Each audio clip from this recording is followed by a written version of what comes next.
समय पर माताओं को चूड़ी बिछिया नहीं बदलना चाहिए। शाम के समय पर माताओं को मांग में सिंदूरा नहीं भरना चाहिए। शाम के समय पर माताओं को बाल नहीं बांधना चाहिए। शाम के समय पर माताओं को चौखट पर नहीं बैठना चाहिए। उसका कारण क्या है? क्योंकि पार्वती जी ने भगवान भोलेनाथ जी से कहा था कि तुम मुझे रोज शाम के समय प्रदोष काल में भ्रमण के लिए लेकर जाते हो, मेरे लिए आज्ञा क्या है? शंकर भगवान ने कहा, सुनो पार्वती, मंदिर के अंदर नंदी रहता है।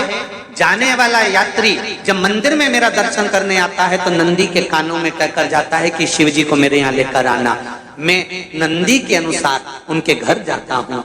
मेरा काम है उनका कल्याण करना और तेरा काम है उनके घर की नारी को अखंड सौभाग्यवती का वर प्रदान करना। ये तेरा काम। तब पार्वती माता ने कहा, अखंड सौभाग्यवती होने का वर मैं तो दे दूंगी, पर उस समय पर माताएं चूड़ी बदल रही होगी, हाथ से चूड़ी निकाल रही होगी तो मैं वर कैसे दे सकती हूँ? मांग भर रही होगी तो मैं वर कैसे दे सकती हूँ? उस समय पर चूड़ी बिछिया बदला जा रहा होगा तो मैं वर कैसे दे सकती हूँ? उस समय पर झाड़ू लग रही होगी तो मैं लक्ष्मी को वहां कैसे भेज सकती हूँ? आप बताओ। तो शंकर भगवान ने कहा, प्रदोष का समय एक ऐसा समय होता है, शाम का समय ऐसा होता है जिस समय पर केवल शंकर और पार्वती की आराधना का समय होता है। हम तो कई लोगों से कहते हैं, अगर आपके यहाँ संपदा नहीं आ रही है, बहुत मेहनत कर रहे हो, फल नहीं मिल रहा, कहीं नौकरी, कहीं सर्विस या कहीं व्यापार या व्यवसाय में कहीं तकलीफ आ रही है, हम सबसे कहते हैं शाम का समय पकड़ लो, शंकर जी के मंदिर में दिया लगाना प्रारंभ कर दो। शिव मंदिर में अगर दिया नहीं लगा रहे हो तो बेलपत्री के पेड़ के नीचे दिया लगा। बेलपत्री और शंकर जी के मंदिर में दिया नहीं लगा रहा तो शंकर जी के मंदिर के बाहर चौखट पर दिया लगा। इतना भी नहीं कर सकते तो अपने घर के बाहर अपने द्वार पर दिया लगा दो, पर शंकर जी के नाम का श्री शिवाय नमस्तुभ्यं बोलकर शंकर भगवान को याद कर कर, अपनी कामना कर कर, बाबा का स्मरण कर कर, पंचाक्षर मंत्र नमः शिवाय, षडाक्षर मंत्र ओम नमः शिवाय, द्वादशाक्षर मंत्र ओम नमो भगवते वासुदेवाय, जो मंत्र तुमको याद है उसका स्मरण कर कर, लक्ष्मी हो चाहे नारायण हो चाहे राम हो चाहे कृष्ण हो, स्मरण कर कर शाम के समय बाहर दिया लगा दो, दरवाजे के पास लगा दो। वो सुनेगा जरूर, आएगा तो उसका वेलकम जरूर होगा और वो कुछ देकर जरूर जाएगा। नियम तो बनाओ, उसकी चौखट पर जाकर कहना प्रारंभ।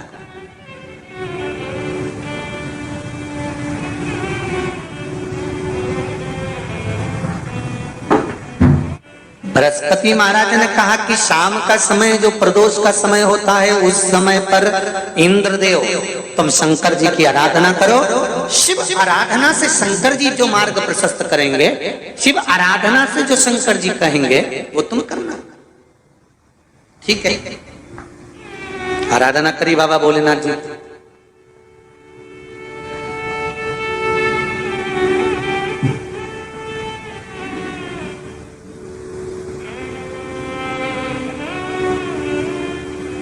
मालूम नहीं था इंद्रदेव को।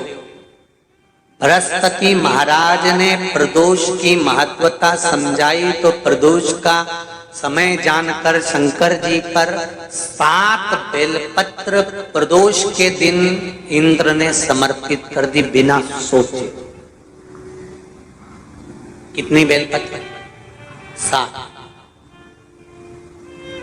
प्रदोष का व्रत करो चाहे ना करो, मंदिर में चढ़ी हुई बेलपत्र को उठा लो,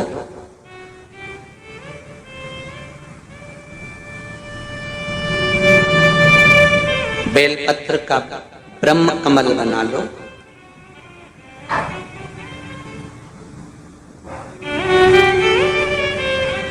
ब्रह्म कमल का मतलब होता है डंडी बीच में रहे, आसपास पत्तियां रहे। 7 पत्ती का ब्रह्म कमल बनाकर, जैसे ये पत्तियां हैं एक जैसी रखी हुई हैं तो इसको फैला लिया, 7 पत्ती को आपस में फैलाकर ब्रह्म कमल बना लिया। प्रदोष का व्रत करें ना करें, जरूरी नहीं है कि वृक्ष से ही पत्ती लेकर आओगे तो ही शंकर जी को चढ़ाओगे।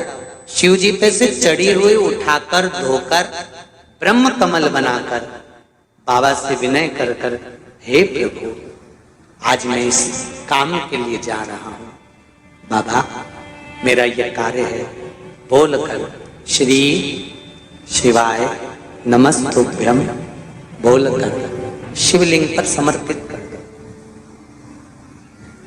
दिन भर के प्रदोष व्रत का फल बाबा एक बेलपत्री समर्पित करने पर ही प्रदान कर देता है। शिव है। प्रदोष व्रत कर रहे हो उससे बढ़कर कोई प्रसन्नता नहीं, पर नहीं कर रहे तो प्रदोष के दिन या 12 महीने शिवरात्रि आती है। अगर आप भी पंडित प्रदीप मिश्रा जी की वीडियो देखना चाहते हैं, पंडित प्रदीप मिश्रा जी के उपाय आपको अच्छे लगते हैं तो आप वीडियो को लाइक ज़रूर करें और चैनल को सब्सक्राइब